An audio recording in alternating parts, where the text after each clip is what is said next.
dan calon presiden ke depan nih Bang ya. Iya. Nah, Abang ini yang sangat vokal untuk menggaungkan bahwa Jokowi atau presiden sudah 2 periode tidak boleh lagi untuk melanjutkan gitu kan Bang ya. Iya. Nah, kalau kami amati nih kan, Abang ini kan cukup vokal untuk mengusung Puan Maharani Bang ya.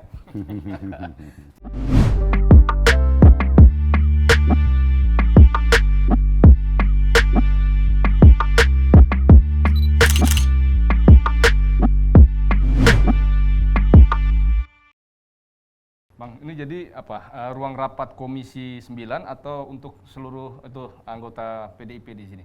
Ya, ini namanya ruang rapat praksi. Oh, fraksi. Nah, jadi digunakan ketika rapat-rapat praksi, baik itu pimpinan praksi, kemudian pimpinan Kapoksi, ada namanya Poksi kelompok praksi, kelompok komisi gitu ya. Jadi anggota PDI Perjuangan itu kan DPR RI-nya ada 128. Nah, kalau rapat semua secara keseluruhan tidak di ruangan ini, ada di ruangan yang lebih besar lagi, di gedung kura-kura disebut di sini. Nah, di situ kalau rapat secara keseluruhan anggota praksi. Tapi kalau di sini ya rapat-rapat yang sifatnya teknis antar komisi maupun praksi dengan kelompok komisi seperti itu. Nih, Abang ini kan sekarang di Komisi 9 Bang ya? 11. Oh 11, sorry Bang. Iya. Ya. Komisi 11 itu lebih ke apa? Ke Bappenas ya, minta kerjanya Bang ya? Iya, Bappenas, BP, Kementerian BPK, Keuangan. Kementerian Keuangan Iya. kan. Artinya Abang ini konsen dengan masalah pembangunan Indonesia itu kan? Iya, Dan perekonomian ya, rencana pembangunan Indonesia ke depan. Nah, sekarang kita ngobrol nih Bang mengenai masalah koalisi Bang. Dan calon presiden ke depan nih Bang ya. Iya. Nah, Abang ini yang sangat vokal untuk menggaungkan bahwa Jokowi atau presiden sudah 2 periode tidak boleh lagi untuk melanjutkan gitu kan Bang ya. Iya. Gitu kan. Artinya Abang konsen gitu kan terhadap mengenai siklus pemilu itu harus berjalan Iya. dengan perundang-undangan yang ada gitu kan. Dan juga mungkin juga Abang konsen nih Bang ya dengan pembangunan ke depan. Khususnya kan Jokowi ini kan sekarang sedang membangun nih kan, membangun dan wabil khusus lagi nih Bang mengenai IKN kan. Iya. Nah, artinya presiden menurut posisi Abang itu kan yang ke depan pengganti Jokowi itu harus presiden yang legasinya Jokowi. Artinya presiden yang mendukung semua program-program kerja Jokowi. Seperti itu Bang? Atau gimana menurut pandangan Abang? Iya, pertama kan jadi begini, kalau PDI Perjuangan itu belum memutuskan calon lah ya. Iya. Nanti itu domainnya oleh Ibu Megawati Soekarno Putri sebagai ketua umum partai. Tetapi PDI Perjuangan berpandangan bahwa ya pembangunan ini harus berkesinambungan. Tidak boleh terputus hanya karena presidennya ganti kemudian programnya ganti. Apapun kesinambungan pembangunan ini menjadi penting dan utama buat kita menata bangsa ini. Nah, kenapa PDI Perjuangan selalu berpandangan ya ini harus dilanjutkan kesinambungan ke program pemerintah yang sudah dikerjakan saat ini. Nah, tinggal nanti ya pemerintahan berikut itu memperkuat sisi-sisi pembangunan lainnya.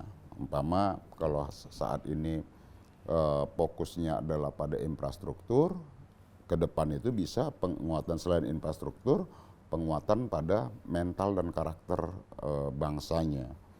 Nah, masuk ke dalam aspek-aspek pemberdayaan lainnya. Nah, sekarang ini kan pemerintah sudah bagus ini memulai pembangunan dan bisa diakselerasi dengan cepat gitu ya dalam masa 1 periode dan periode kedua yang sedang berjalan ini. Nah, sudah mulai terlihat nih ekosistem yang tercipta di berbagai sektor usaha dan sektor pembangunan gitu. Nah, ini menjadi penting menurut kita pemerintah ke depan itu harus bisa melanjutkan. Nah, itu. Jadi kalau kita bicara siapa sih calon presiden ke depan, ya bagi kami PDI Perjuangan berpandangan calon presiden ke depan itu yang bisa melanjutkan kesinambungan kepemimpinan ini. Karena apa? Semua pembangunan ini adalah dibiayai dengan anggaran uang rakyat, APBN. Tidak boleh ada program-program yang buat masyarakat itu kemudian terhenti hanya karena kebijakan politiknya berbeda gitu.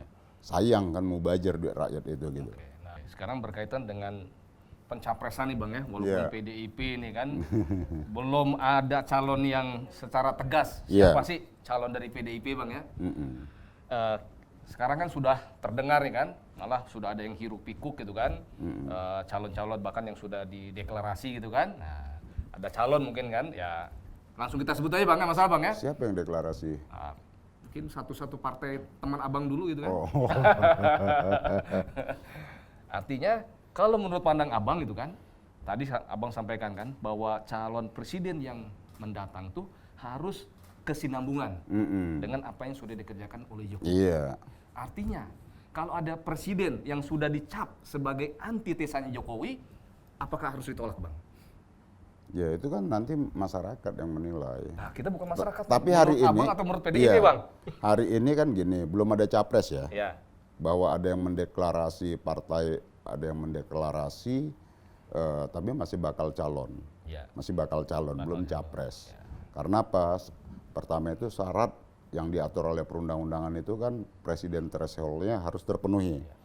20% Ya, dari kursi DPR. Nah maka kalau ada partai yang mendeklarasikan itu masih bakal calon presiden. Karena syaratnya harus terpenuhi dulu 20% tadi. Nah, kalau di antitesa, menyebut sebagai sebuah antitesa, sebutkan dong antitesanya apa. Kalau dia bicara perubahan, sampaikan konsep perubahannya apa. Apa sih yang mau dirubah? Jangan cuman perubahan itu cuma di tagline aja tuh. Tagline. Perubahan gitu. Nah, saya rasa masyarakat kita sudah pintar lah ya untuk melihat kalau bicara perubahan ya, ayo substansi perubahannya apa. Jadi ruang perdebatannya adalah ruang perdebatan yang programatik gitu dengan ide, bukan kemudian hanya sebatas tagline. Artinya ya walaupun mungkin PDIP belum ada calon yang akan dideklarasikan kan, kalau nggak salah bulan Juni Bang ya, nanti Bang ya, rencananya Bang ya. PDI Perjuangan akan mendeklarasikan calonnya itu kalau kita merujuk pada pidato Bu Megawati pada HUT PDI Perjuangan bulan Januari bulan lalu, ya nanti kemungkinan bulan Juni. Bulan Juni, Pak Sekjen juga menyampaikan seperti itu. Ya insya Allah nanti ya bulan Juni sudah ada nama yang diumumkan. Nah, kira-kira clue-nya Bang, abang kan kalau nggak salah nih dulu termasuk anggota Dewan Kolonel Bang ya. Itu gimana Bang ceritanya kan sampai abang dilaporkan kan ke Mahkamah Partai ini? Kalau clue-nya itu ya pastilah kepemimpinan yang diusung PDI Perjuangan itu pasti kepemimpinan yang memiliki keberpihakan terhadap rakyat, memahami ideologi program perjuangan kepartaian, memahami garis-garis pemikiran Bung Karno dan melaksanakan program-program perjuangan PDI Perjuangan seperti itu. Pasti itulah kepemimpinan yang akan disajikan oleh PDI Perjuangan. Nah, kepemimpinan yang bisa mengutamakan kepentingan rakyat, kepemimpinan yang bisa mengedepankan kedaulatan Indonesia dalam forum-forum internasional, dan kemudian mampu menjaga kebinekaan di Indonesia. Nah, itulah kepemimpinan yang akan disajikan oleh PDI Perjuangan. Kepemimpinan yang punya karakter kuat terhadap nilai-nilai kerakyatan dan kepemimpinan yang kuat dalam melaksanakan dan menjaga kemajemukan dalam kebangsaan kita. Nah, kalau kami amati nih kan, abang ini kan cukup vokal untuk mengusung Puan Maharani Bang ya. Nah, kenapa Puan Bang? Kalau dari sisi mungkin ya, mohon maaf Bang ya, dari pengamatan kami gitu kan, hasil-hasil daripada survei atau apa kan, elektabilitasnya jauh dibandingkan dengan calon-calon yang lain. Kenapa abang percaya gitu kan bahwa Puan lah bisa menjadi calon istilahnya penerus gitu kan kebijakan Jokowi ke depan? Apa sih ada di Puan itu gitu Bang? Kalau kami kan melihat sosok kepemimpinan itu, kami keluar dari cara pandang konvensional yang berbasis survei, bukan itu. Keluar dari basis pencitraan. Yang kami ukur adalah kepemimpinan substantif, kepemimpinan yang punya karakter, kepemimpinan yang memiliki rekam jejak, dan kepemimpinan yang memiliki satunya kata dan perbuatan. Nah maka kalau Mbak Puan kami usung, kami suarakan, ya itu kami suarakan lah. Artinya apa? Bahwa kader-kader di PDI Perjuangan ini ya banyak yang mumpuni, karena apapun PDI Perjuangan ini memang partai yang selalu melahirkan kader-kader kepemimpinan, dan kader-kader PDI Perjuangan ini memang disiapkan untuk memimpin, baik itu pemimpin di daerah, pemimpin di pusat gitu ya, memimpin pemerintahan gitu ya, dan juga memimpin di legislatif. Nah, bagi kami kan ya sebagai kader partai ya tentu kalau ditanya preferensinya siapa, kan gitu ya, sebagai kader partai ya. Kalau kami ya preferensinya ke Mbak Puan. Tetapi kalau keputusan itu ya Ibu Megawati. Ya gitu Mas. Jadi kita tunggu nanti Ibu Megawati. Nah, begini Bang, saat ini walaupun calon presiden yang tadi saya sebutkan gitu Bang ya, dari sisi mungkin PT-nya belum masuk gitu Bang, tapi kan sudah roadshow kemana-mana nih Bang kan, dan diidentikan itu kan dengan suara umat Islam gitu kan. Artinya mereka sekarang sedang giat untuk mengakumulasikan suara umat Islam gitu kan. Nah, PDIP sendiri gimana memandang ini Bang? Apakah suara umat Islam ini tidak dipandang nih oleh PDIP atau merasa oh ada kok sebagian umat Islam yang akan dukung PDIP gitu kan? Bagaimana menurut pandangan Abang? PDI Perjuangan dari sejak zaman Bung Karno ya, masih dulu PNI. Kan cikal bakal PDI Perjuangan itu ya PNI ya, kemudian difusikan ada PNI, Murba, IPKI, Partai Katolik, Parkindo gitu ya. Nah, jadi dari dulu ya Bung Karno itu berjuangnya sama selain kaum nasionalis ya sekutu terdekatnya itu adalah kawan berjuangnya, kira-kira gitu kita sebut, adalah kaum Islam kebangsaan, baik itu dengan NU, Muhammadiyah gitu ya. Nah, disitulah bahwa kalau PDI Perjuangan ya, kalau dikatakan sama kelompok Islam ya sangat dekat. Bung Karno juga dulu menginspirasi melalui konferensi Asia Afrika ya sebagai forum internasional ya, memfasilitasi kebangkitan dan kemerdekaan buat negara-negara Islam yang terjajah pada saat itu. Ada Tunisia, ada Sudan, gitu loh, ada Maroko, gitu. Ada Aljazair, nah itu. Nah artinya apa? PDI Perjuangan, ya dari dulu itu ya dekat dengan Islam. Jadi kalau ada yang coba mendikotomikan antara kaum nasionalis dengan kelompok Islam, menurut saya menjadi sangat tidak relevan. Iya. Nah, kalau sekarang Pak ada yang mencoba melakukan politisasi identitas suku, agama, ras antar golongan, menurut saya tidak di situ lagi perdebatan identitasnya. Nah, perdebatan identitasnya harusnya adalah program. Identitas apa? Oke, saya pro oligarki, atau identitas apa? Identitas kerakyatan. Ini programnya pro kerakyatan atau pro pemodal gitu kan. Sehingga perdebatan-perdebatan Pilpres itu tidak lagi persoalan sara, tapi perdebatan yang programatik dan bisa dievaluasi dan bisa diperdebatkan secara rasional oleh seluruh warga negara, gitu Bang. Oke Bang, nah mengenai apa koalisi yang ada sekarang Bang kan, yang lain kan sudah sibuk nih Bang, ada koalisi Indonesia Baru, ada koalisi Perubahan, ada yang sudah ya kawin secara ini mungkin ya diam-diam atau enggak diam-diam juga kan, antara Gerindra dengan PKB walaupun belum deklarasi ya koalisi apa gitu kan. Artinya nih PDIP nggak worry Bang melihat yang lain sudah koalisi atau percaya diri kan karena sudah bisa mengusung dengan sendiri kan. Nah, seperti apa menurut Abang? Karakteristik PDI Perjuangan tuh karakteristiknya gotong royong Mas. Ya. Jadi PDI Perjuangan itu tidak pernah berjuang sendiri. Gitu loh. Selalu aspek yang pertama itu adalah gotong royong, kebersamaan. Kalau kebersamaan berarti ya dia menjalin kerjasama. Dan PDI Perjuangan sangat terbuka. Dan saat ini koalisi-koalisi ini kan menurut saya ya, dalam pandangan saya yang sifatnya masih relatif cair lah. Koalisi yang belum klop juga semua satu sama lain ini. Jadi tapi nggak apa-apa, semua partai kan harus melakukan itu. Nah, bagi PD Perjuangan komunikasi politik itu tetap berjalan, baik itu dengan Golkar, baik itu dengan Gerindra, baik itu dengan PKB, dengan PAN, P3 dan lain-lain, gitu. Nah, kapan akan diumumkan nanti kerjasamanya? Nanti ya mungkin berbarengan dengan mengumumkan calon presiden yang akan diusung oleh PD Perjuangan.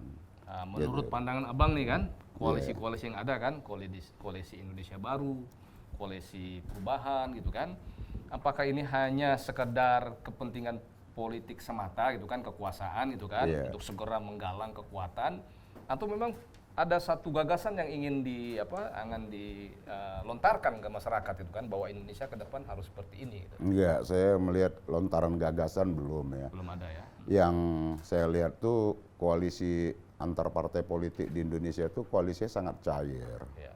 Dan kenapa saya katakan begitu? Karena koalisi basicnya kepentingan jangka pendek aja, bukan koalisi yang sifatnya permanen bicara tentang ideologi atau ide program yang sama gitu.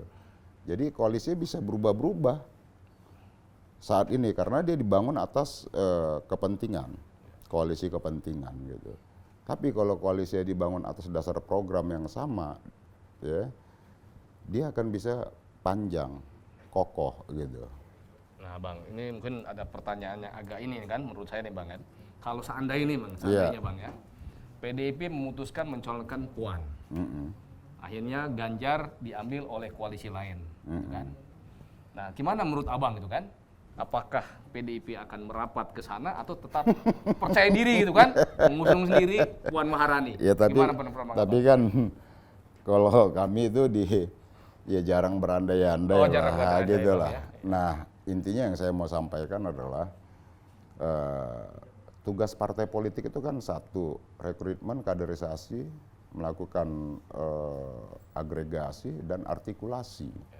Nah, maka ya partai politik seharusnya adalah dia harus menyiapkan kader-kadernya, gitu loh. Kader-kadernya untuk didorong menjadi kader pemimpin, untuk dicalonkan seperti itu. Bahwa nanti komprominya siapa-siapa, ya kompromi antar partai politik dengan kader-kader partai politiknya. Nah, bukan dengan mencomot kader partai lain atau mencomot orang yang bukan orang partai gitu ya. Nah, itu menurut saya tidak pas juga peran dan fungsi partai politik tadi. Mana fungsi kaderisasinya, iya kan? Nah, kalau itu nggak ada, ya sama aja partai politik dibentuk ya dan menyediakan diri partainya sebagai taksi online yang siapapun boleh naik dan siapapun bisa request order gitu loh. Nah, harusnya partai politik itu adalah dia memperkuat fungsi-fungsi kaderisasi, artikulasi dan agregasi tadi itu, sehingga benar-benar dalam ruang kontestasi momentum politik apapun, partai politik itu sudah siap dengan kadernya, siap dengan gagasannya, siap dengan program perjuangannya seperti itu. Oke Bang, ya. Ini ada titipan pertanyaan dari pemirsa nih Bang. Oh siap. Tapi Abang harus jawab cepat nih Bang. Iya boleh. Karena pemirsa ingin tahu nih seperti apa sih Bang Masinton itu. Iya. Kan? Oke Bang ya, nggak usah harus dianalisa dulu jawabannya. Oh ya oke. Langsung jawab Bang ya. Oh ya. 1 detik langsung Abang jawab. Oke Bang ya. Iya siap. Saya nanya ada beberapa pertanyaan nih Bang. Oke. Lapo tua atau kopi shop? Oi kopi. Kopi. Ganjar, Puan Maharani. Puan. Soekarno, Jokowi. Hah? Itu pasti Soekarno. Oh, Soekarno. PSMS Medan, Persija. Persija. Karena anak Jakarta. Wah, anak Jakarta. Oh, ini nggak loyal nih sama Medan. Ini macam mana ini? The Jack. Ditolak sama orang Medan nih. Marganya bisa dicabut ini. Merah putih. Merah. Oke pemirsa, kita sudah tuntaskan bincang-bincang dengan Bang Masinton.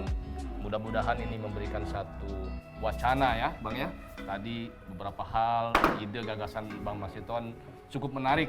Kita kita kaji gitu kan.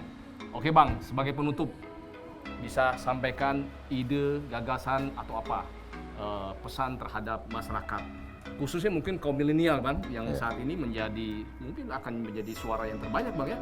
Kalau nggak salah 70% saat ini pemilih milenial kan Bang ya. Oke.